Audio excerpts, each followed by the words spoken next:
mưa này còn có thấy những tia nắng trên chân trời, và tới lúc chiều hoàng hôn ta vẫn đứng đây nhìn từng những thật sang và cao sáng đã vượt qua chiến tàn.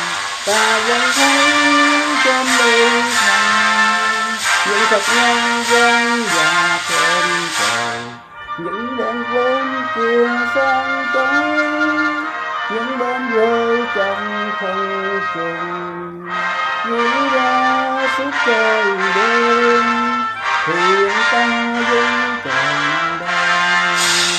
Mong rằng những ngôi sao vẫn lấp lánh trên lá trời xanh biếc,